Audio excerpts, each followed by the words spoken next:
नमस्कार, good morning. आज मैं आप लोगों को बताऊंगी कि भगवान को खत कैसे लिखते हैं। क्या आपने कभी सोचा है कि जिस तरह हम अपने परिवार वालों को, अपने रिश्तेदारों को खत लिखते थे एक समय पर, और उनसे हम अपने वो सारी बातें दिल की कहते थे और इंतज़ार करते थे कि कब वो खत उनके पास पहुंचेगा और उसका जवाब हमें आएगा। इसी तरह हम कई दिनों तक उनका वेट करते रहते थे और जब वो खत आता था तो खुशी के मारे मानो मन झूम उठता था और सारी बातें हम अपनी उनसे दिल की कह सकते थे और सुनते थे।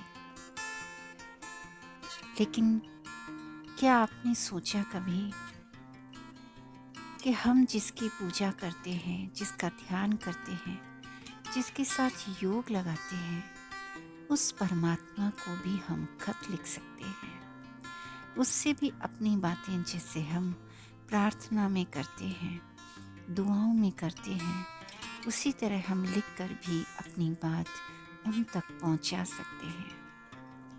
आपके मन में ये ख्याल जरूर आएगा कि ये खत वहां तक पहुंचेगा कैसे, कहाँ पे हम इसे डालेंगे। तो भगवान से दिल की बातें जैसे हम अभी तक करते आए थे मन ही मन, वैसे ही मन की बात दूसरे के मन तक सहज रूप से पहुंची जाती है।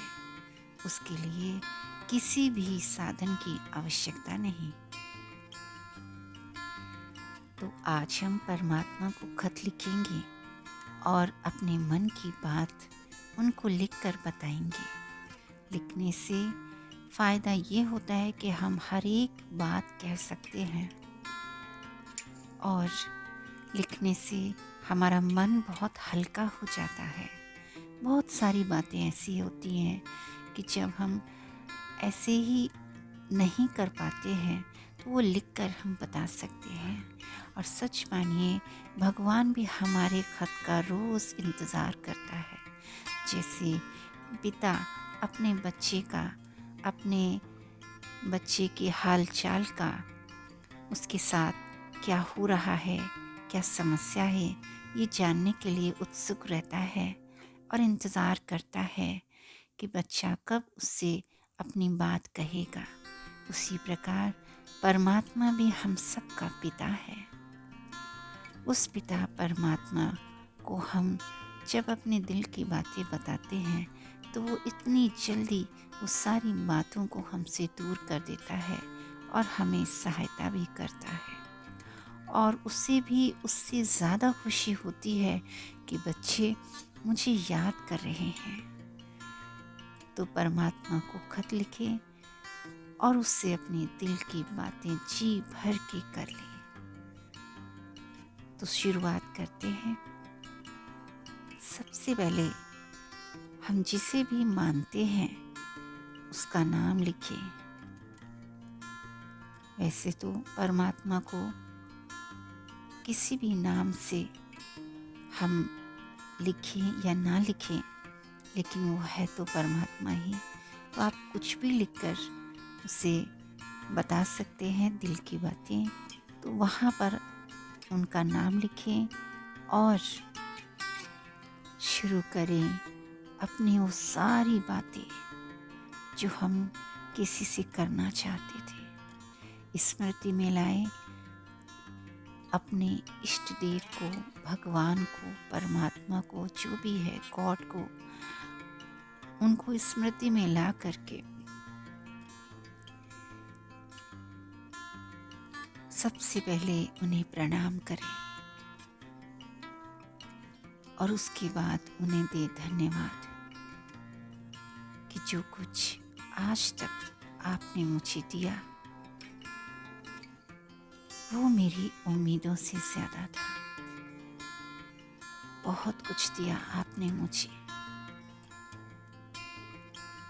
उसके लिए मैं शुक्रगुजार हूँ। फिर अपनी बातें कि आज मैंने अपना दिन कैसे बिताना है, कैसे शुरू करना है।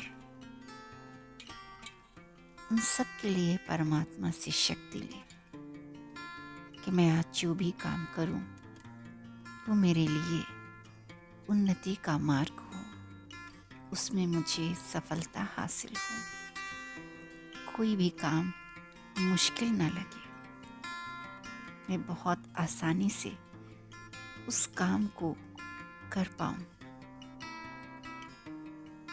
मैं आज एक सफलता के रूप में स्वयं को देखूं।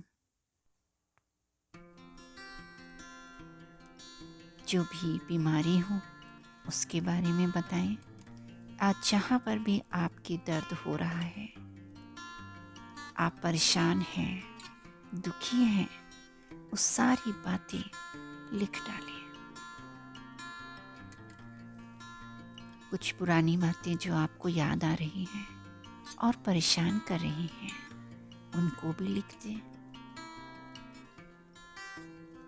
और जो कुछ आपने अपने लिए सोचा है, भविष्य के लिए सोचा है, और जहाँ पे आपको बहुत ज़्यादा मुश्किल लग रही है, कहीं पर संशय है कि ये काम होगा या नहीं, या कोई निर्णय लेने में परेशानी हो कि ये निर्णय सही होगा या नहीं होगा, तो वो भी परमात्मा को लिख दें और कहें कि जो भी आप निर्णय लेंगे उस आँखों पर आप ही मुझे रास्ता बताइए, क्या मेरे लिए सही है क्या नहीं सही है। इस तरह से अपने अलावा अपने परिवार वालों के बारे में भी आप जिनके लिए परेशान रहते हैं, जिनके लिए बहुत कुछ सोचते हैं और नहीं हो पा रहा है, उनको भी लिख डालें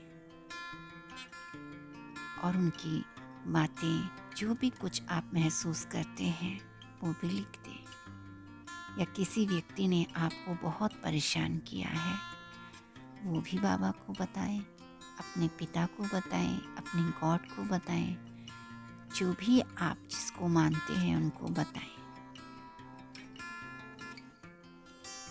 और इसके बाद अपना सारा हाल सुनाने के बाद परमात्मा की उन सारी जो भी बातें आपने उन्हें लिखी हैं, आप देखेंगे कि उनकी तरफ से आपको बहुत राहत मिल रही है, जिससे आपका मन बिल्कुल हल्का हो गया है और आप पाएंगे कि वो सारी बातें जो आपने भगवान को लिखी थी, वो सारी पूरी हो रही हैं। भगवान का शुक्रिया अदा करें, गॉड का शुक्रिया अदा करें और फिर से आगे एक दूसरा खत लिखने के लिए तैयार हो जाए, क्योंकि वही है जिससे हम अपने दिल की सारी बातें करते हैं और सिर्फ बातें नहीं करते हैं, वो सारी बातें सुन करके हमारी समस्याओं को हल कर देता है। तो चलिए आज इस खत का हम यहीं पे समापन करते हैं और अपनी खुशियों को जो हम परमात्मा की ओर से महसूस कर रहे हैं, उसे अपने अंदर महसूस करें। Thank you.